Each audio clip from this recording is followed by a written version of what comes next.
Well, welcome to today's episode of Wesley Live. I am so excited to have Pastor Mark Wilson with us today. Pastor Mark, how are you doing in South Carolina today? Hey, I'm doing great down in the southern country. And we just had our commencement to this morning. It was an online virtual commencement of Southern Wesleyan University. First ever. It's a historic event.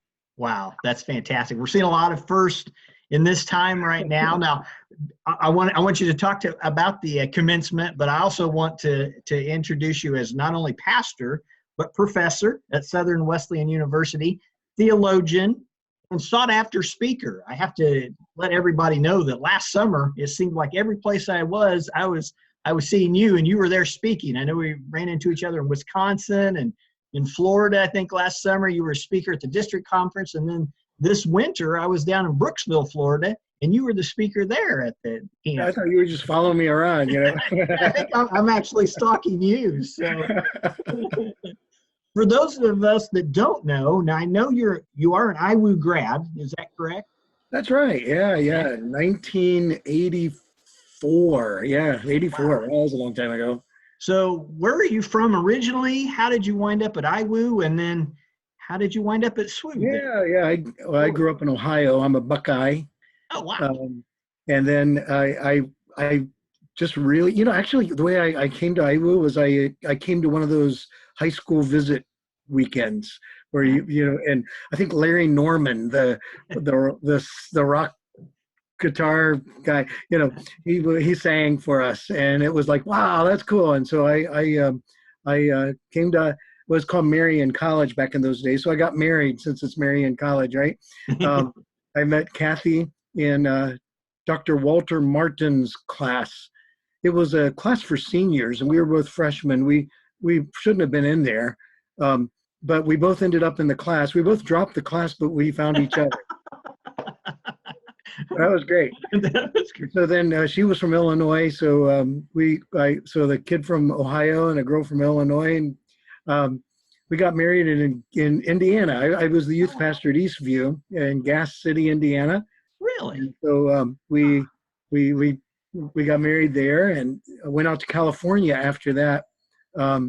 Went to Fuller Seminary, and was the youth pastor at Pasadena at the Wesleyan Church. That was the original church that Seth Reese pastored.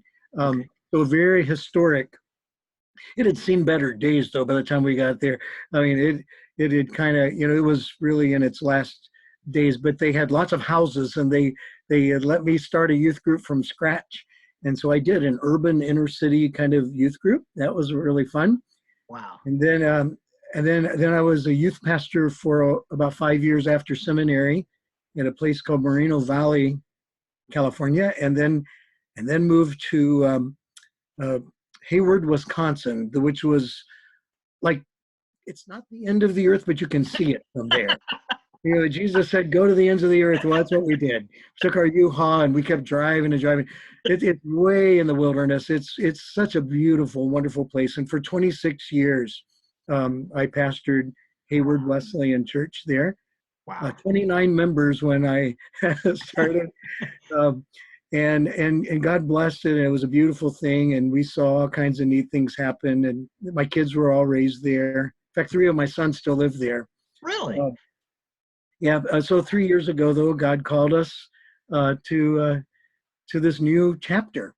And so I like to say, when I'm speaking, you probably heard me say this, I'm not really a professor. I'm a pastor cleverly disguised as a professor, because I really want to bring that.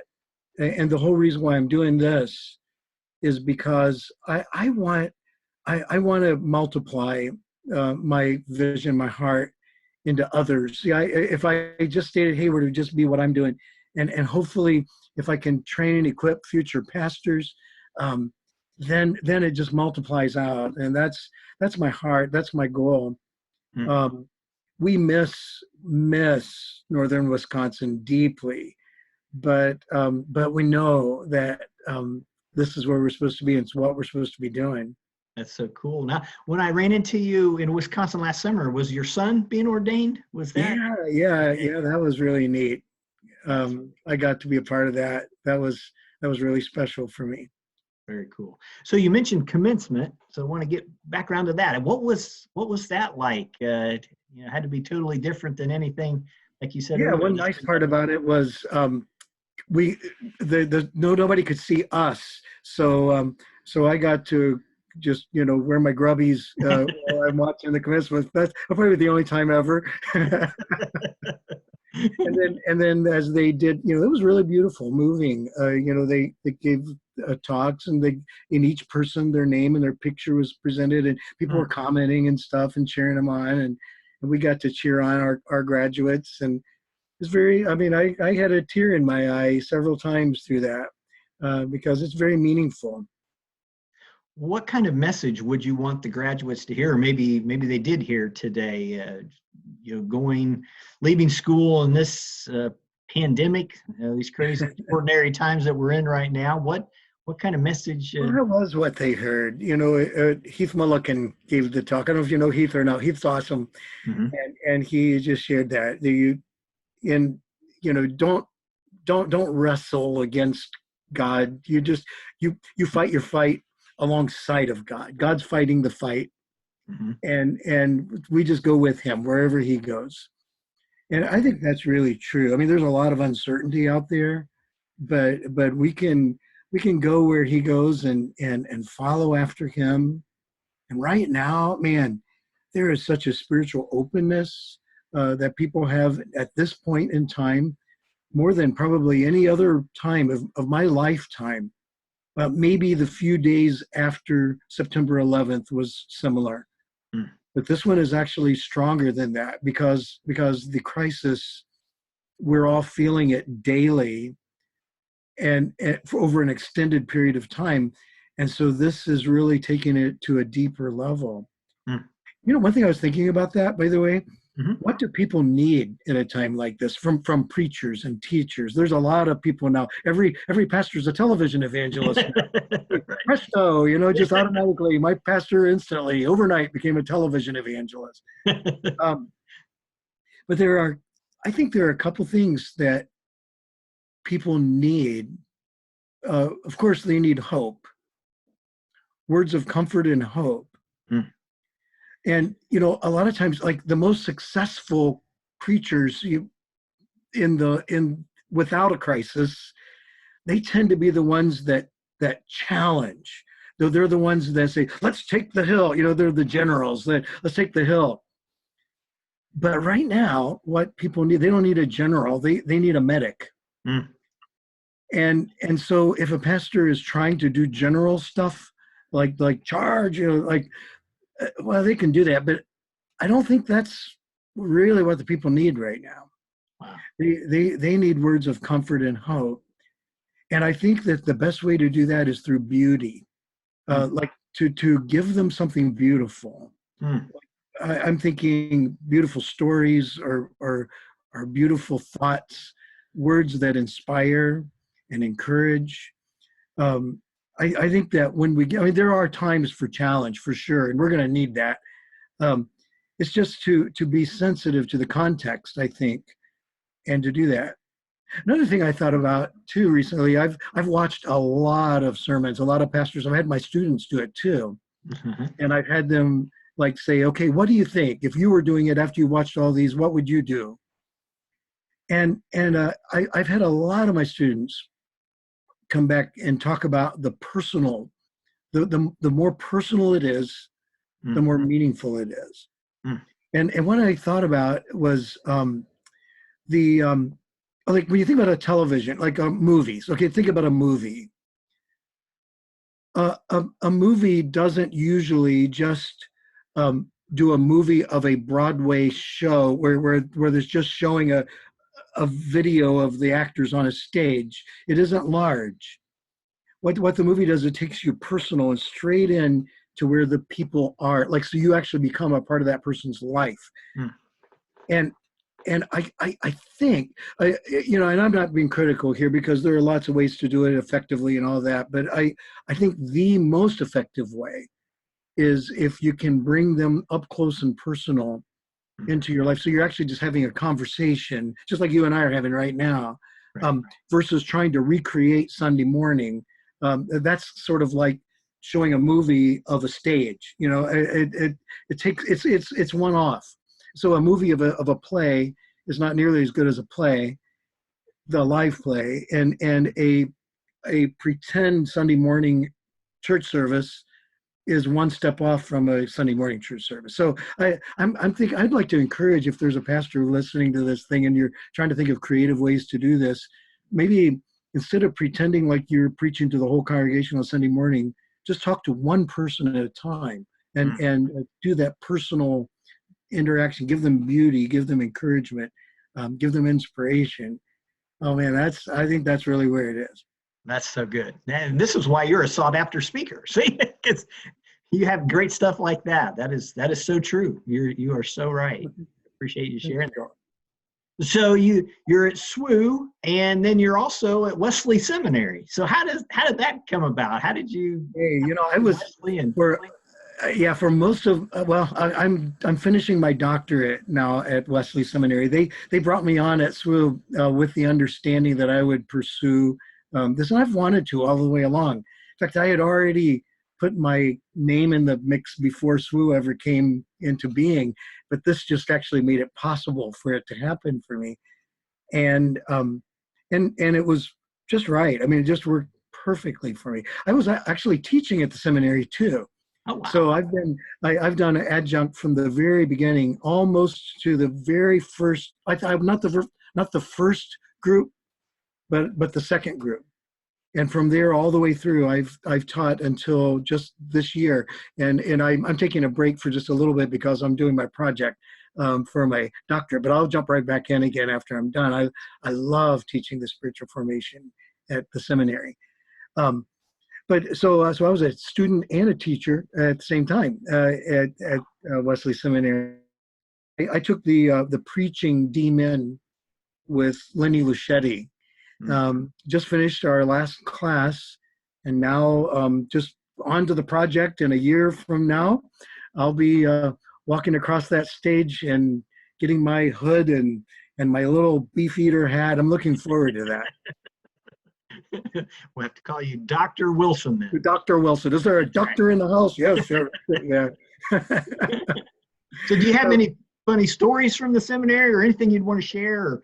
I don't know. I just want to say, I guess, I mean, there were so many great experiences from that.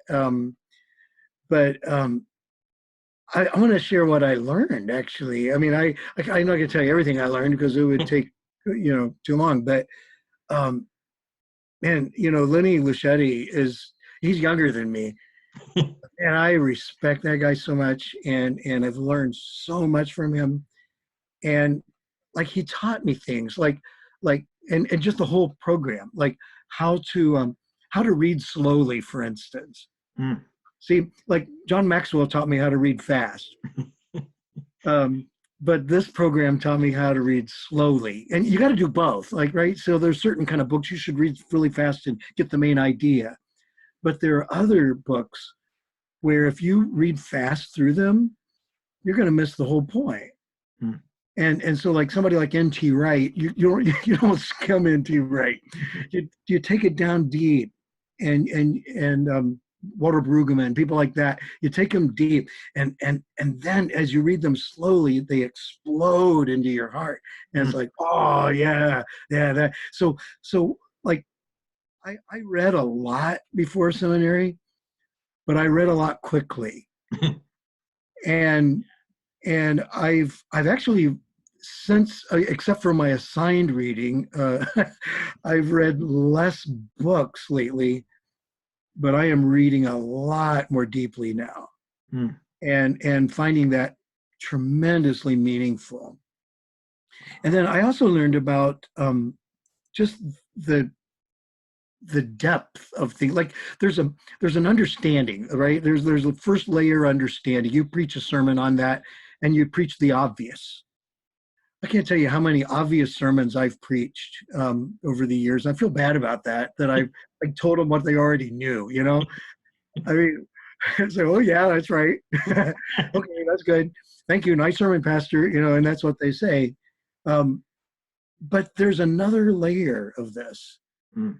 and it's the truth beyond the obvious. And the Bible is so deep and so profound that I mean, you could mine all day long, all year long, your whole life long, and still be gleaning these beautiful, deep, insightful things. And so, but some of it I found was like just studying underneath the text to the context and the historical context and some of the literary, some of those kinds of things that I sort of knew, but this really took it to a whole new level for me. And it has enriched my understanding. My devotional life is richer now. Mm. And I just highly, highly recommend that program. It's been great. So anyway, I'm doing my project on revitalization preaching. Oh, wow. What kind of preaching is common in churches that are showing signs of great vitality and they're alive and vibrant and just moving forward? What kind of preaching happens in those churches? I'm not comparing it to others because I don't want to do that. But what I'm looking for are common denominators in the ones that I see. And there are multiple different denominations. So I'll do like a Baptist and a Pentecostal and African American and Wesleyan and look, even though the contexts are very different, are there certain common threads amongst all of them? That's what I'm looking for. Wow. That's a great topic. It's so relevant and vitally important right now for all I think of it's us. going to be fun. I'm looking forward to it. I really am. That's incredible. So yeah, the move from being a pastor to a professor was really quite a, as I'm looking back on it now, it's 3 years. We're just coming up now on the third anniversary of my departure from Hayward. And I love that place. I love those people. And there were a couple things that I realized as is it okay if we talk about that part? Okay, great. I will. Absolutely. So anyway, when I left pastoring, I did not realize until I had left how heavy the weight of the pastoral mantle is. Wow. I just didn't know until I wasn't doing it. I'd been doing it for so long and carrying that for so long. I didn't even know that I was carrying a heavy weight until I wasn't carrying it. And God gives grace for that. And it's a beautiful thing. And it's wonderful. It's the most rewarding job in the world. But there's a heaviness to that. And I don't know if any pastors are going to be watching. I'm sure some will. And I just want to say thank you, for carrying that. And you probably don't know how heavy of a load it is, maybe that you're carrying. I didn't realize. The second thing I didn't realize, though, and I didn't know that until 2 years in. I mean, so it took my first year. My first year, it was like, wow, this is a whole lot. This is not nearly as heavy as far as the emotional weight. Now I'm busy. There's all kinds of stuff, and I have to grade papers now. I mean, I had to, just in the last week, I've just read hundreds and hundreds of pages, and wow, like hundreds of pages of mostly bad writing. And it's like, I hope none of my students are watching it. No, you guys are great writers. You're great writers. That's what I meant to say. I get paid to grade. I don't get paid to teach. I love teaching. But by my first, year, it was more of this lighter. I mean, like if the weight was gone. But then what I realized the second year in is just how the stuff that I missed that I didn't know I was going to miss. Wow.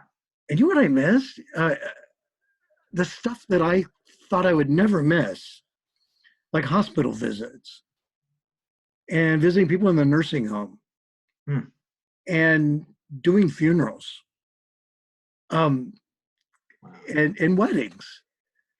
Now, I've done some pre-marriage counseling at the university, but I haven't done hospital visits and funerals and weddings. And I miss that part. And I think what it is doing life with people over a long lifetime. So I have them for 4 years and then they're gone. Right. And I've only had them for 3 so far, so I haven't had hardly very many that have gone and come back. They will eventually. But that's a beautiful thing. And so I guess if there's a pastor maybe that you feel weary and all this, oh, I got to go visit the nursing home. Oh, I wish I didn't have to do that. Well, that's really meaningful. And looking back on it, some of that stuff, sitting down, talking to people with the problem, that's some of the most significant work you could ever do. I don't miss the big stuff. Like I don't miss Easter Sunday that much. Really? Is that weird? Yeah. I mean, I miss it on Easter Sunday morning for a little bit, but right. It's the thing that really the big stuff. It's the deep down walking through the deep stuff with people. That's what I miss. I do enjoy though, man. Everybody takes notes when I talk at the school. Everything. I was like, hey, they didn't do that at church, Because there is going to be a test. Yeah, that's right. When I go back to pastoring, I'll give tests. That's what I'll. Oh, that's great. Oh, man. Mark, it is so good to see you. And thank you so much for your time. And I've got really one last important question, aside from what we've been talking about. What are your thoughts about the Packers draft choices this year? Oh man. Well, I'm sorry. I guess really seriously, they're thinking long haul stuff. I mean, that sort of sending a message to Aaron Rodgers, but he can't coast. He's got to keep on earning his stripes, doesn't he? Right. But hey, there's only one direction you can coast anyway, right? There's only one direction. That's downhill. That's right. That's right. So that's good for him. It's good. It's good for the Packers. It's good for them. It's good. It'll keep him on his toes, and who knows what's going to happen after that. Well, thank you so much for that. Soon to be Dr. Wilson. Can't wait to celebrate with you when that happens. And I'll be there. I'll look for you. Best of luck with your project as you're working through that, and with your students there at SWU. We're so proud of you and thankful for your time today, and just thankful for your heart and your ministry, and for the lives that you're making a real difference in. So, well, thank you, Joel. It's a joy being with you today. You as well. Blessings, my friend. All right. God bless. Bye-bye. All right. Bye.